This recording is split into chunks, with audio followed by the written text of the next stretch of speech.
Excuse me. Excuse me. Oh, don't be frightened. I'm a computer, but I'm a very friendly one. See? I am the Atari 400 computer system. The Atari 400 and 800 deserve to be remembered much better than they are. When they launched in 1979, they had better graphics than any other computer or video games console, with a 4-voice sound chip that gave Commodore's SID chip a run for its money. When it launched 3 years later, it was a great design crafted by some of the best computer designers of the 70s and 80s.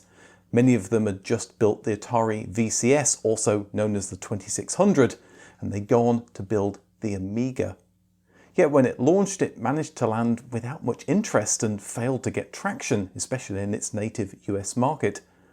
Why weren't the 400 and 800 a success? What bad luck and unforced errors got them to that point? And why was it such a great design? This is the Atari 400 and 800 story.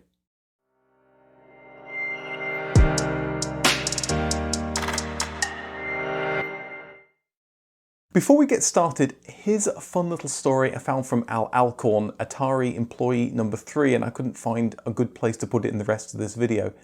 The 400 and 800 weren't officially the first home computer Atari planned to produce. Back when the Apple II was being designed, Steve Jobs, an ex-Atari employee himself, began poaching Atari employees.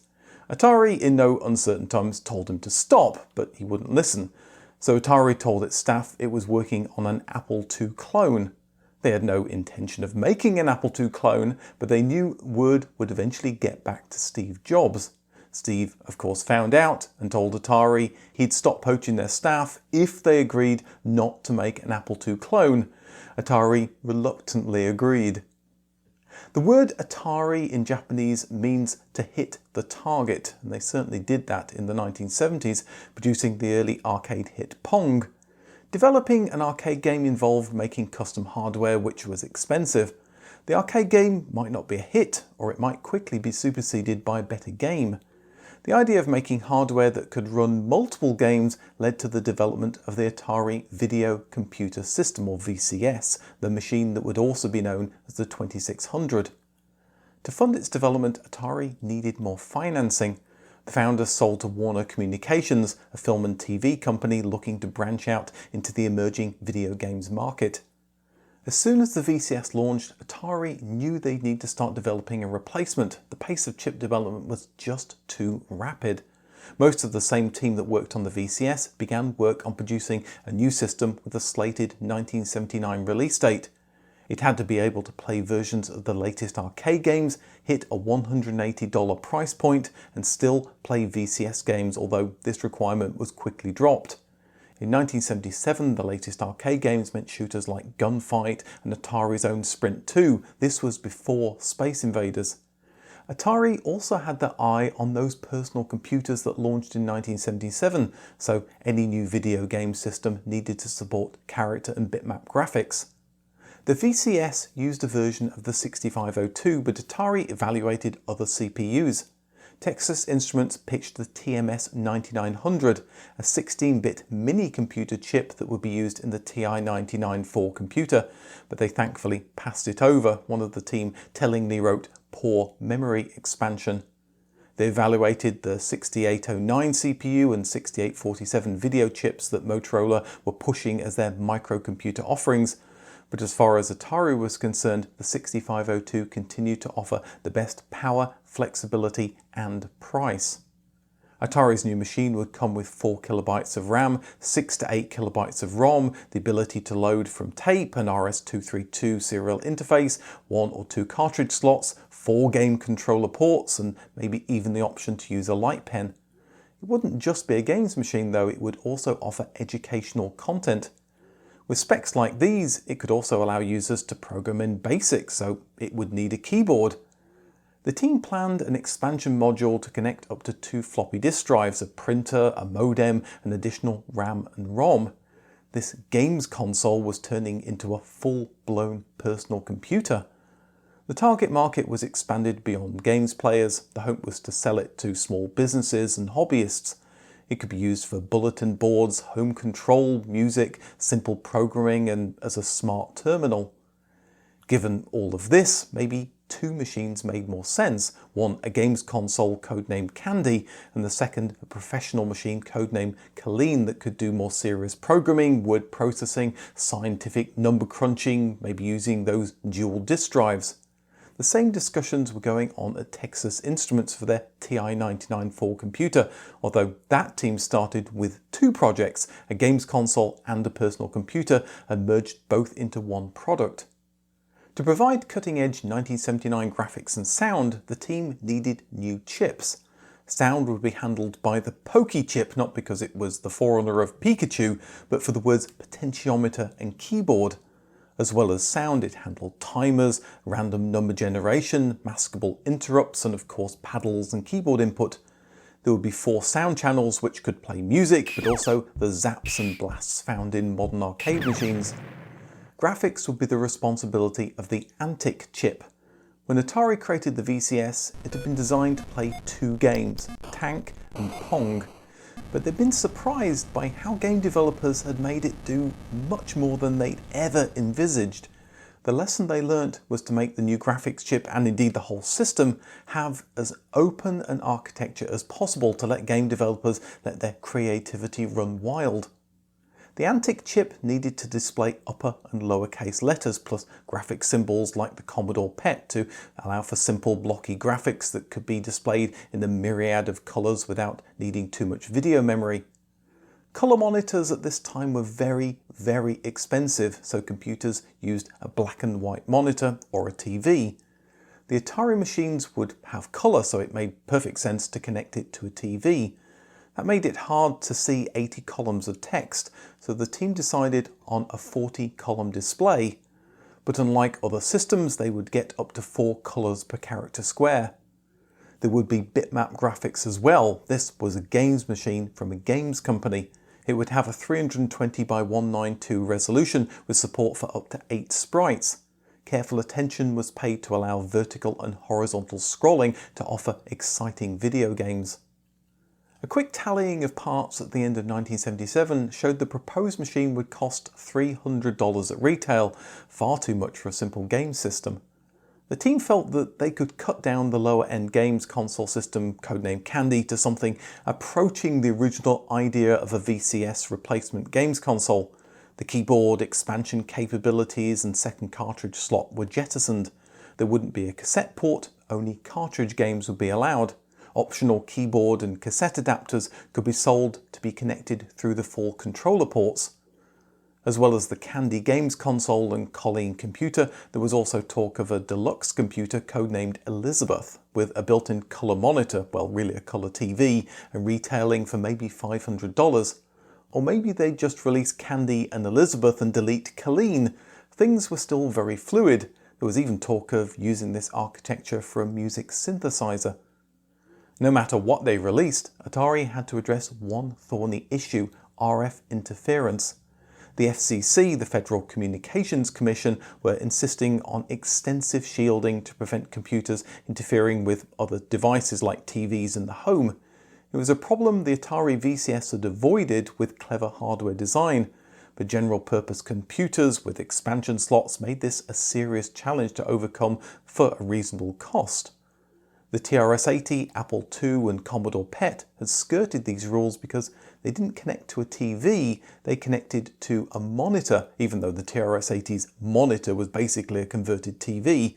That didn't matter, it didn't have a tuner, so it was a monitor.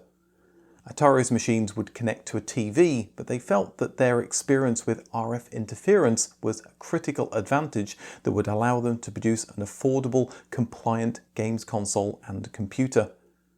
1977 became 1978, with system design progressing well. The Candy Games console had regrown a cassette port or serial port. There was an idea the game system could also use cassettes to load educational content. By the summer they had the first development boards up and limping. Thoughts of the deluxe Elizabeth model had seemed to dissipate at this point. The focus was on Candy and Colleen, and the team had already started assigning part numbers to the components. As can be seen with the idea of putting educational software on cassette, Atari didn't quite know what this games console and computer would be used for, so they thought of making it do everything and see what sticks. There was a feeling that microcomputers were the big new market, so there was a gold rush to capture market share. But at this stage, no one quite knew which features would be successful and which would fail. Atari was even confused over what they should be making, whilst the engineers were being told to make a great games console that could double as a productivity machine. Management were being told it was a high-powered business machine that could compete against the IBM 360 mainframe.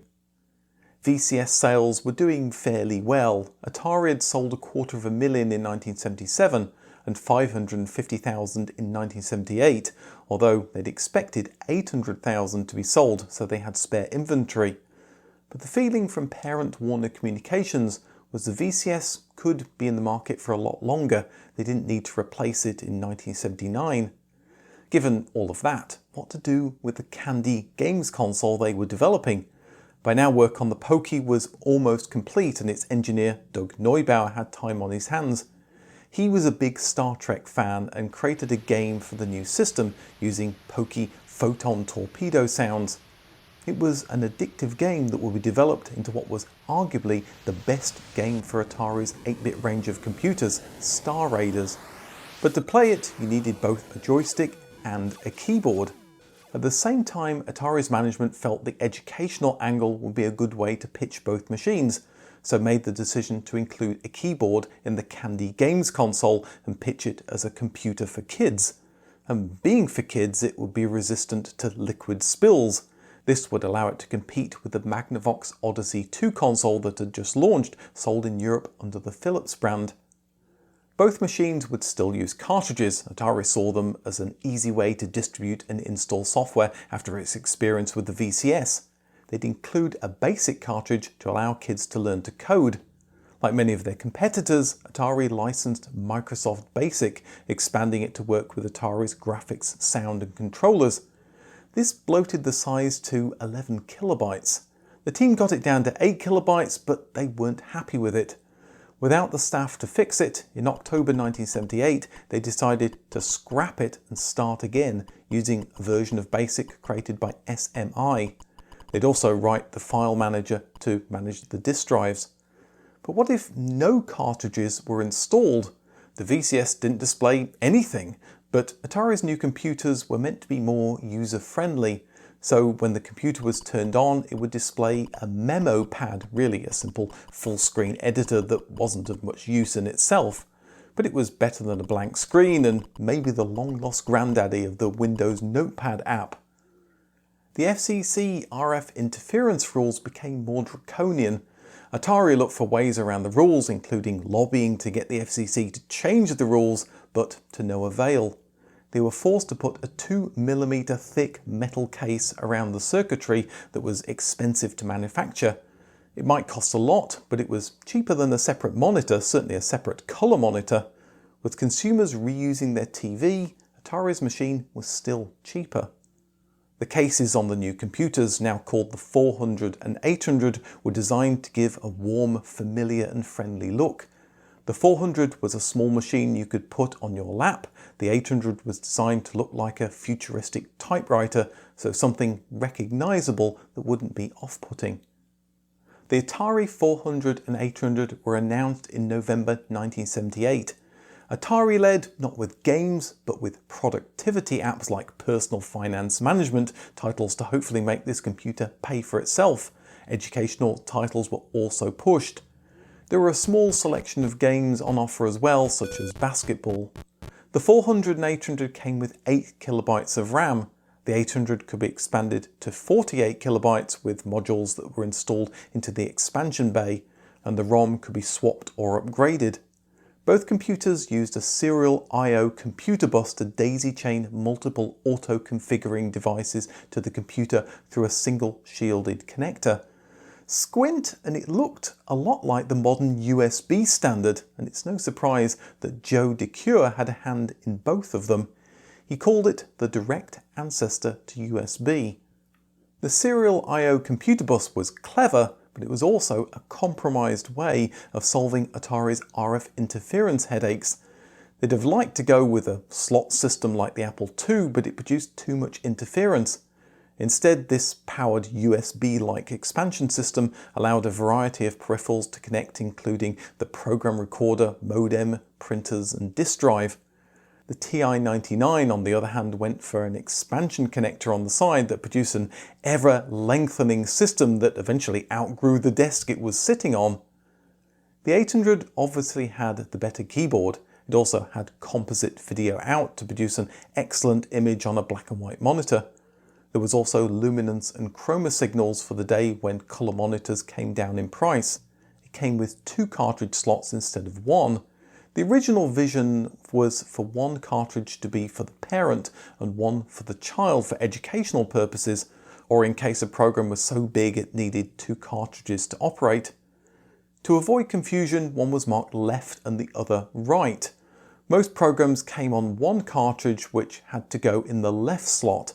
The user manual for the program would therefore tell users to put the cartridge into the left slot, which meant the Atari 400 had to confusingly label its 1 slot left. The 800 came with a program recorder, an educational system master cartridge, a taste of the educational content Atari could offer. Both systems came with BASIC, but it was clear that these came from a games company. On the right of the keyboard were reset and select buttons like on the VCS, as well as a start button. There were 4 ports that accepted Atari VCS controllers, allowing up to 4 players, maybe overkill. 2 paddles could be inserted into 1 controller port, meaning games like Super Breakout allowed for up to 8 players. There were plans to offer a light pen as well. But although Atari were a games company, they were run by Warner Communications, and the suits were saying that the machine had to lead as a serious computer with education and productivity. Games would just detract from their message. So there weren't many games, and Atari didn't talk much about those that were on offer, despite games being popular on competing personal computers. There was some logic to this. Even though games sold well, it was hard to sell something this expensive with trivial games, and Atari already had the VCS games console. The 400 would cost $450, similar to the TRS-80, while offering a lot more, and the 800 double that at $900, competing with the Apple II. Atari showed the machines more widely at the January 1979 Consumer Electronics Show. The reaction was good. Atari seemed to have a good product, but reviewers worried the market wasn't really ready yet for a consumer computer. The public were only just getting comfortable with the Atari VCS, which was seeing slow but steady growth in sales. It was also shown at the Summer Consumer Electronics Show. BASIC wasn't yet finalized, but Atari had already sent it to manufacturing. This left a major bug. If you deleted a line that was 256 bytes long, it caused the machine to lock up. This was because there was a hell for leather rush to get the computer ready to sell for Christmas. One of the best places to sell was the Sears and J.C. Penney catalogues, the Amazon storefront of its day. To get into the Sears catalogue, Atari had to send final units by August. With production not yet ready, Atari sent them hand-built 400 and 800 units just before the deadline. Although both computers had been launched in November 1978, it would take a full year until you could actually own one. In that time, prices had risen. The 400 was now $550 and the 800 was $1,000. Rather than personal computers, these were pitched as home computers, the sort of thing for the living room, not the electrical engineering lab, and were sold directly to consumers. Because of this, they were relatively easy to understand machines with a simple operator's manual and cartridges to make them work. And with graphics and sound that was way ahead of the competition, the 1980s would surely be the decade of the Atari home computer. Except a home computer wasn't yet on customers' shopping lists. Christmas 1979 sales were slow, just like the competing TI-99-4. To confuse matters, the VCS became a computer of sorts with the basic programming cartridge, a truly bizarre product that relied on 2 12-button keyboard controllers to enter programs in just 60 bytes of memory. Like Texas Instruments, Atari, or rather Warner, had a walled garden attitude to software. They were in the content business with records, TV shows and movies. Atari published the software and charged royalties, and if you wanted to go around them, then you were going to get sued. This is what happened to Activision, a company staffed with previous Atari developers in the spring of 1980 when they were going to launch their first VCS games. Over at Apple, Steve Jobs was running around encouraging software developers to port their apps over to the Apple II and not taking any royalties. Instead, Apple's bank balance was growing rapidly from computer and peripheral sales. And like Texas Instruments, Atari's limited range of software drew few customers. By the end of 1980, only 35,000 computers had been sold. There were teething problems as well. The plastic cases on the RAM and ROM modules caused overheating. Service centers were told to remove the cases and new modules were sold as bare circuit boards. But all those problems were forgotten when Atari released Star Raiders. Its three-dimensional gameplay and effects blew other video games out of the water and became the reason to own an Atari home computer. It's hard to overemphasize just how good this game was compared to any other home video game. People were buying the computer just to play the game, and Atari were caught out. The 400 and 800 were soon out of stock. It also influenced one of the seminal games of the 1980s, Elite.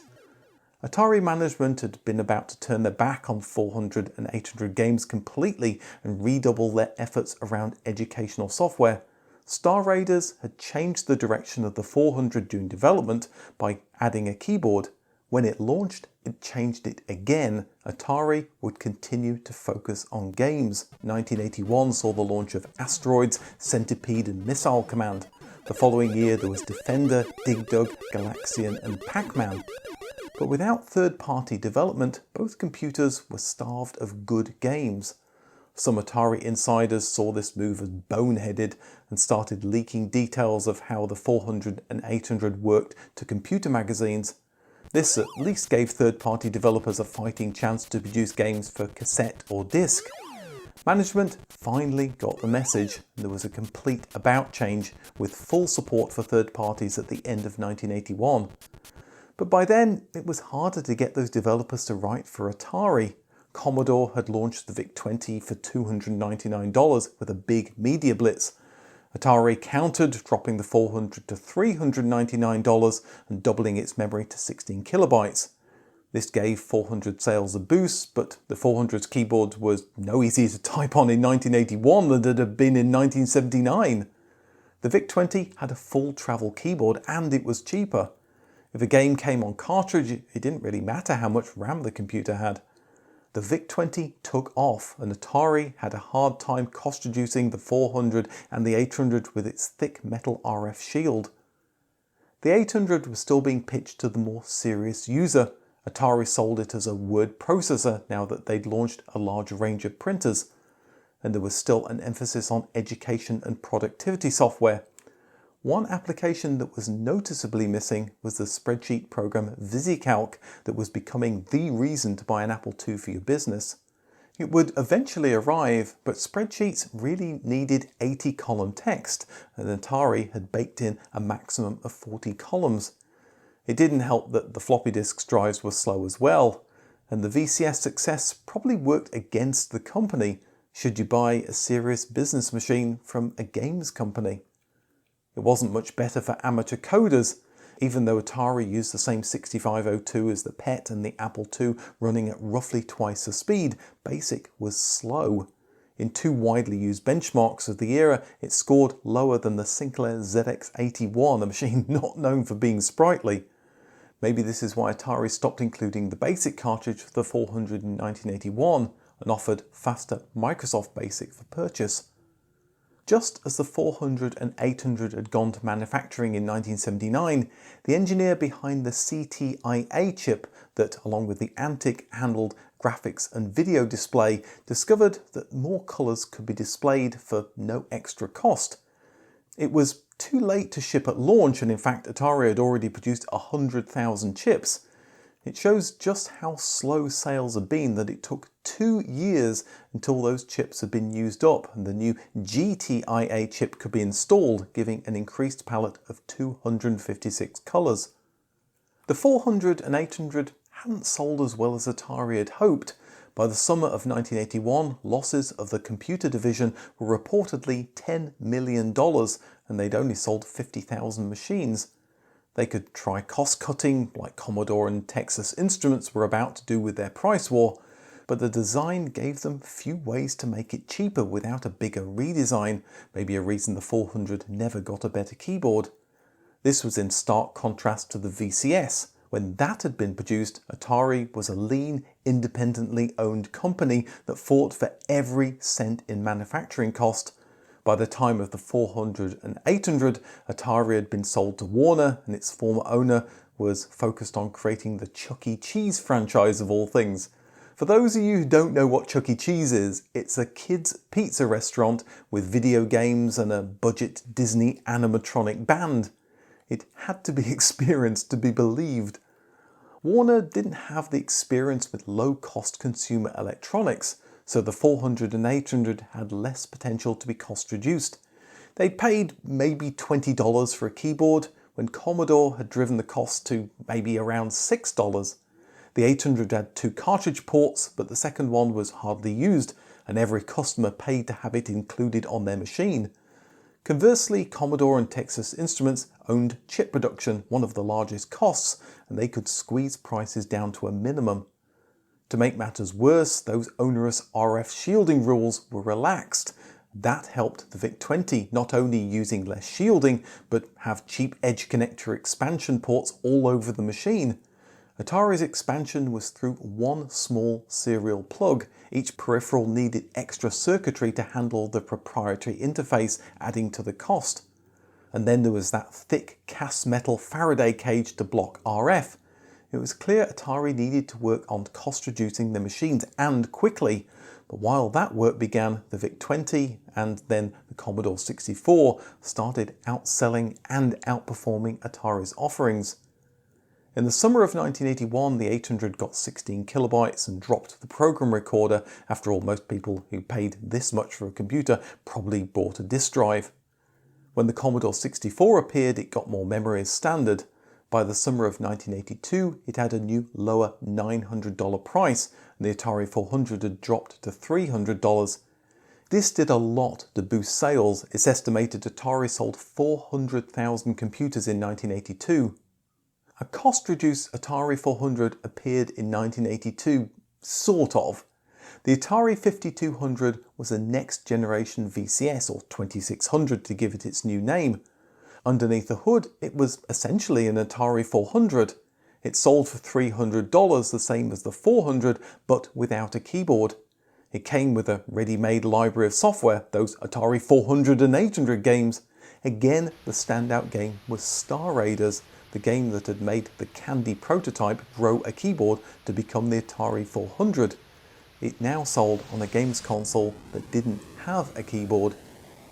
The big question for me is, as the 5200 was essentially the same as a keyboardless Atari 400, should Atari have released their original Candy games console in 1979? On the one hand, it would have been a major bump in graphics and sound. Games written for the 5200 could have helped sell the Atari 800 computer if it proved to be a sales success. But then customers were still getting used to the idea of games consoles, and the VCS hadn't yet found its killer game.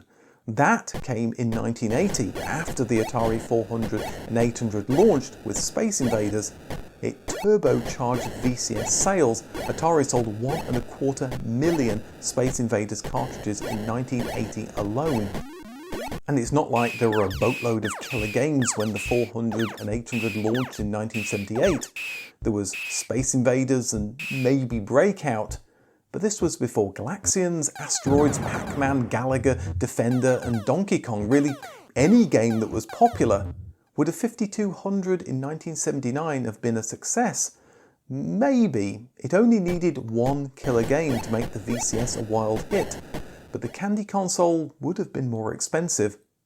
The VCS had no real competition in 1979, which is why it sold so well in 1980 with Space Invaders.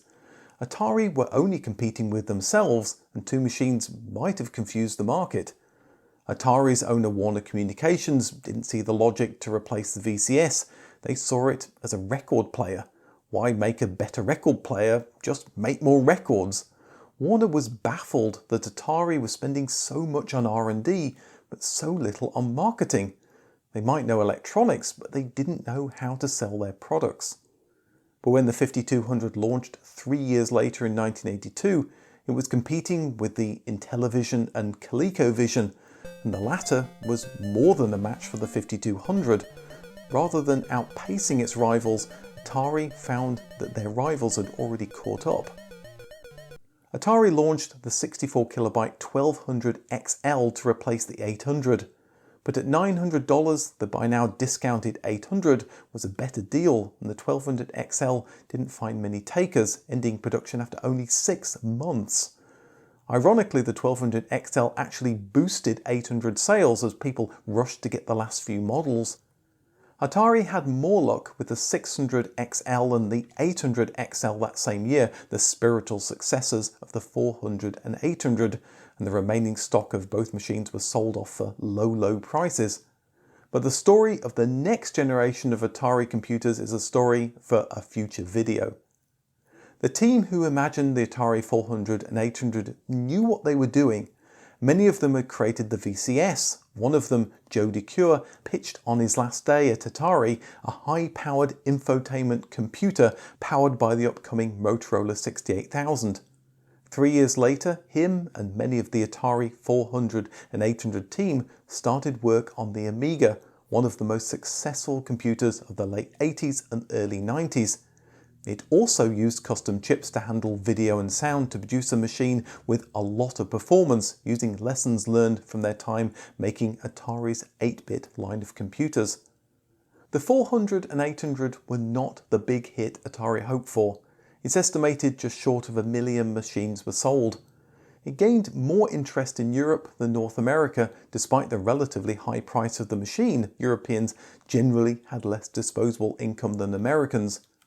The Atari 400 and 800, like the TI-99/4, were trailblazing a new, user-friendly colour computer for the consumer. Their glitzy and expensive media blitz helped prime the public to accept machines like this, doing the heavy lifting for companies like Commodore to sweep in with something less expensive. Atari took a couple of years to react with cost-reduced models of their own, by which time all the smart software developers were producing software for Commodore's machines. But although they were unlucky with timing the market and onerous FCC rules, there were also unforced errors like shutting third-party software developers out of the Atari ecosystem. Their slow version of BASIC wasn't exactly the best advertisement for what the computer could do, and Atari could have reacted faster to those relaxed FCC rules. A cost-reduced 400 with an inexpensive full-travel keyboard like the VIC-20 could have sold very well, and with 48 kilobytes could have competed well with the Commodore 64, which, remember, only had 38 kilobytes free. The 400 and 800 could have ruled the home computer market, like the VCS ruled the games console market. When Atari's computers launched, America had the personal computer market largely to itself. But across the pond, boffins in Cambridge were working on their version of the personal computer.